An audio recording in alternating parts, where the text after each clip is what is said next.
Hoy analizaremos las teorías del desarrollo, Blast y Gala, expansión de las capacidades y desarrollos sostenibles. Por supuesto, para esta conferencia se tuvo como bibliografía las lecturas propuestas en la unidad y de igual manera los videos recomendados acerca de la misma. Es muy importante cuando se toca el tema de las teorías del desarrollo y la perspectiva de sostenibilidad en crear ese punto de comparación tanto dentro de lo positivo como dentro de lo negativo para poder, por supuesto, dar un concepto en diversos aspectos. Charlaremos sobre la diferencia y de igual manera las semejanzas en esas perspectivas Blast y Gala sobre el desarrollo. De igual manera, sus características dentro del punto de vista histórico, cultural, en cuanto a los territorios y los ambientes u entornos en los cuales se presenta para sustentar la perspectiva de sostenibilidad. A raíz de esto, es muy importante que hemos elaborado una serie de conceptos claros, muy concisos, que nos va a permitir mirar ese marco tan amplio para poder entender aquellos procesos en el desarrollo, ya que siempre ha existido la creencia en que los estados que son de forma autoritaria son los precursores de un proceso económico. Eso no necesariamente le provee solidez a estos procesos económicos. Simultáneamente, vamos a encontrar también de que con el advenimiento y supresión de los derechos humanos y también, por supuesto, todos los sacrificios que van en torno a esta parte de nuestra historia y que van de la mano con los procesos democráticos y los derechos civiles y políticos, por supuesto. Entonces nos trae a colación de que realmente son necesarios. Es decir, vamos a intentar plantear a manera de crítica esta situación, teniendo en cuenta, por supuesto, los países más democráticos y los estados autoritarios de igual manera. Nuestra base es las reflexiones de Amartya Sen, la cual pues se ha desarrollado en un contexto de reflexión muy personal sobre estas teorías del desarrollo, ya que se han analizado muchos modelos y también acciones que se han experimentado, sobre todo a finales de la Segunda Guerra Mundial hasta lo largo del siglo XX. Es economista y es filósofo. Amartya Sen ha tenido un argumento suficientemente valedero, sobre todo ante las dos concepciones que por supuesto van a diferir una de la otra en este planteamiento. Por ejemplo, la Gala, que traduce saldremos adelante con una ayudita de los amigos, y Blast, que es sangre, sudor y lágrimas traducido al español. Por supuesto que las dos van a conducir a un mismo resultado, pero utilizando vías diferentes.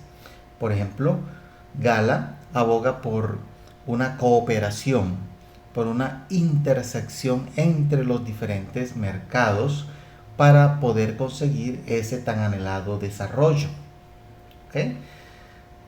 También se ha analizado otro artículo que es las teorías del desarrollo a principios del siglo XXI, igualmente por Amartya Sen, en donde prácticamente se lleva como a evitar generalizaciones sesgadas, actos simplistas que tengan que ver con el desarrollo.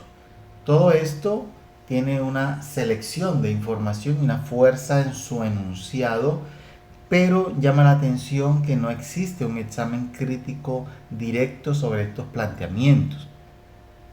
Cabe resaltar, por supuesto, que no es suficiente, digamos, denotar en gran medida la importancia de el rol sobre ese capital humano, tomándolo dentro del punto de vista de instrumento del crecimiento económico.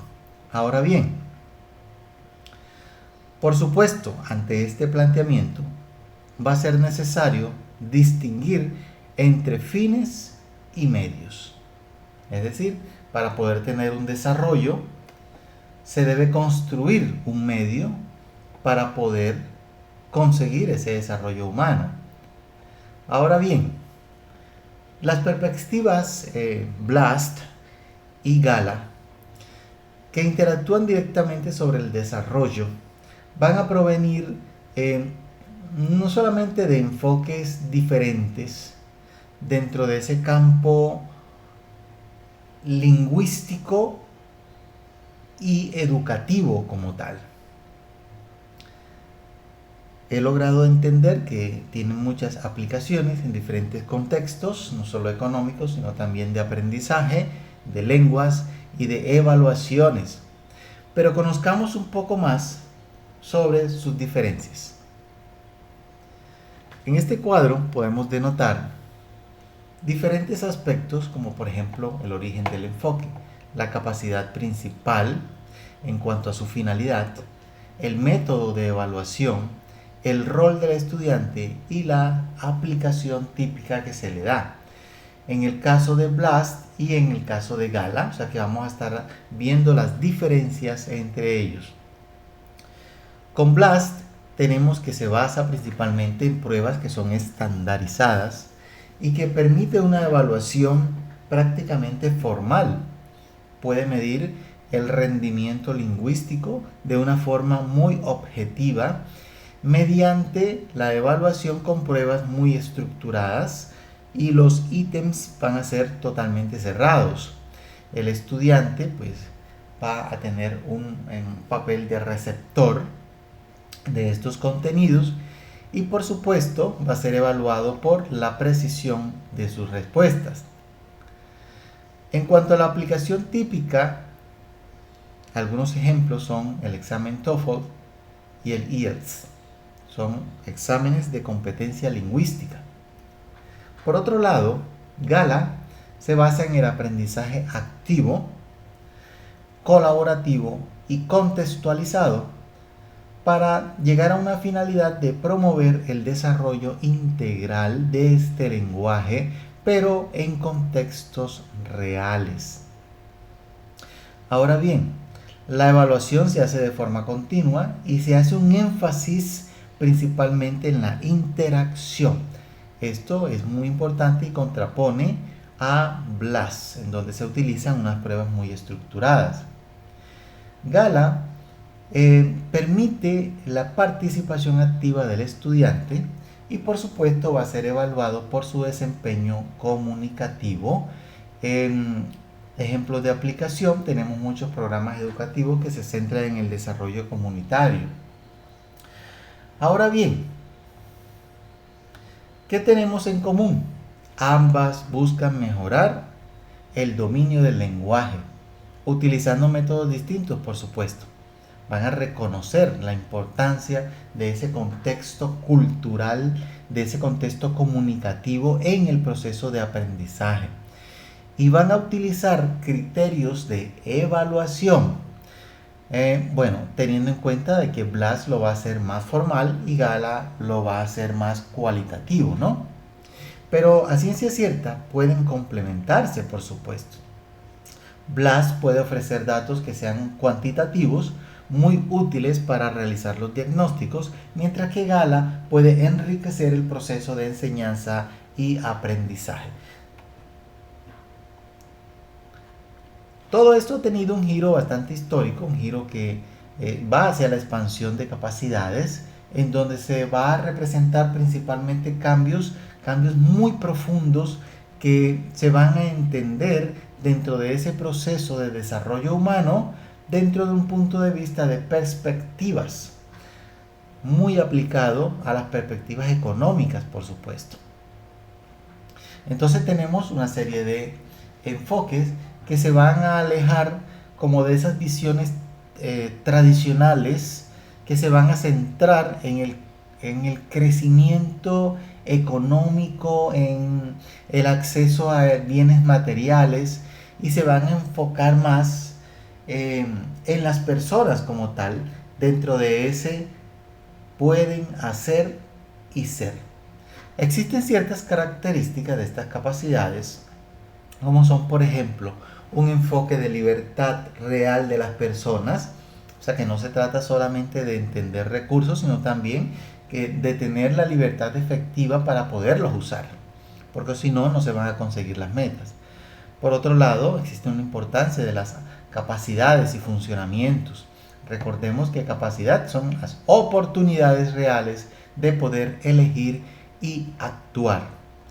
En otro ítem tenemos el reconocimiento de la diversidad humana, lo cual es extremadamente importante para el desarrollo, porque el desarrollo debe adaptarse a toda esta diversidad. Ahora bien, el énfasis en el desarrollo integral es extremadamente importante, no solamente en muchas dimensiones, como de pronto la salud, educación, política, seguridad, economía, en fin. Tenemos de igual manera la evaluación también ética del desarrollo, no podemos dejarlo de lado, ¿verdad? De esta forma va a ser un poco más justa. Y tenemos participación activa de todos los individuos en este proceso. Ahora bien, como reflexión sobre la expansión de las capacidades y la importancia histórica, la expansión va a permitir que estas capacidades representen quizás uno de los giros más importantes, más significativos en la historia de este pensamiento humano, enfocados en el desarrollo del mismo. Ahora bien, esta perspectiva, que en el caso nuestro, donde se ha tomado principalmente los criterios de Amartya Sen, digamos que han transformado la manera en la que se concibe, digamos, el bienestar y la justicia social, y también, por supuesto, las políticas públicas. La historia cumple un papel importante, ya que en muchas décadas el desarrollo se ha medido, digamos que casi exclusivamente en términos de economía, pero también existen otros indicadores muy importantes, como por ejemplo el estilo de vida, la relación con la salud. Entonces ha tenido un giro muy importante en la expansión de las capacidades, que obviamente tiende como a cuestionar todas esas visiones anteriores, y va a proponer realmente una alternativa más humana y por supuesto más ética. Ahora bien, todo esto va a desplazar, digamos, ese foco de estado hacia el individuo, pero sin perder la vista de la región colectiva, ¿no? Por lo tanto, va a incorporar una diversidad de cosas, entre ellos cultura, social. Ya muchas universidades están aplicando el enfoque étnico, también a nivel de género se ha visto en últimas instancias, ¿no? Totalmente va a empoderar grupos que anteriormente eran muy excluidos, y eso incluye también a las personas en discapacidades, en mujeres, comunidades indígenas. Bueno, la aplicación es bastante amplia, ¿verdad? Entonces va a influir sobre las políticas públicas, haciéndolas, por supuesto, más inclusivas. Dentro del punto de vista de sostenibilidad, pues realmente lo convierte en un proceso profundamente humano, un proceso que no puede entenderse no solamente como un concepto universal y homogéneo, y que tiene una aplicación y, entre otras cosas, una gran eficacia, pero van a depender de estos contextos culturales y territoriales en los cuales se está desarrollando. ¿Ok? Ahora bien, esto nos conlleva a varios ítems de importancia dentro de estos contextos culturales, como por ejemplo los valores, la cosmovisión local, y ahí incluye la interpretación entre naturaleza, territorio, por lo menos en el caso de los pueblos indígenas, ¿no? Los saberes tradicionales, por supuesto la sostenibilidad se va a enriquecer con todos estos conocimientos ancestrales, la lengua y la comunicación, que no pueden llegar a quedar aparte, por supuesto adaptándose a los diferentes códigos culturales y lingüísticos, y entre otras cosas, de igual manera, a la relevancia entre los contextos territoriales. Entonces, la historia del uso del suelo y de los conflictos territoriales también juega un papel importante dentro de esta región colombiana, en donde no es ajeno de que ha existido una serie de tensiones por el uso de la tierra y todos los recursos que ésta ofrece. Ahora bien, ¿qué implicaciones tenemos? Políticas que deben ser, por supuesto, interculturales y participativas. Vamos a tener una descentralización en aquellos diseños y en la ejecución de proyectos de igual manera. O sea que la sostenibilidad debe ser vista como un proceso de diálogo entre las partes, donde van a tomar, a adoptar, a negociar significados y prioridades entre los diversos actores. De manera de conclusiones, entonces tenemos que esta concepción del desarrollo, dentro del punto de vista de sacrificio, o sea, estaría hablando de la teoría Blast, va a representar realmente una visión muy tradicional y muy dura del desarrollo, en donde van a considerar, entre otras cosas, que el progreso va a requerir sufrimiento, ¿okay? y sacrificio social, por supuesto. Dentro del punto de vista de Gala, en donde dijimos que íbamos hacia un desarrollo más amigable, más cooperativo, va a ofrecer un enfoque más humano, un enfoque de cooperación, en donde se van a respetar muchos derechos humanos y por supuesto existirá una equidad social en mayor medida. En cuanto a la expansión de las capacidades, pues según lo leído de Amartya Sen, este enfoque se va a centrar básicamente en el individuo, o sea que vamos a tener una expansión de capacidades reales de las personas para entonces lograr de que se valoren como tal. Aquí la libertad es un eje central. El desarrollo sostenible, en mi concepto muy particular, dentro del punto de vista de responsabilidad compartida, pues va a requerir una participación muy activa entre todos los actores, entre ellos gobiernos, empresas, comunidades, ciudadanos, entidades educativas, etc. Es decir, va a promover una educación ambiental innovadora desde el punto de vista tecnológico, con equidad social y por supuesto existirá una mayor cooperación global para enfrentar todos los desafíos que se vienen, como por ejemplo la pobreza, el cambio climático, la estructuración educativa, etc. Muchísimas gracias, espero haber tocado los puntos álgidos sobre estas comparaciones entre las teorías del desarrollo Blast, Gala, expansión de capacidades y también desarrollo sostenible. Muchas gracias.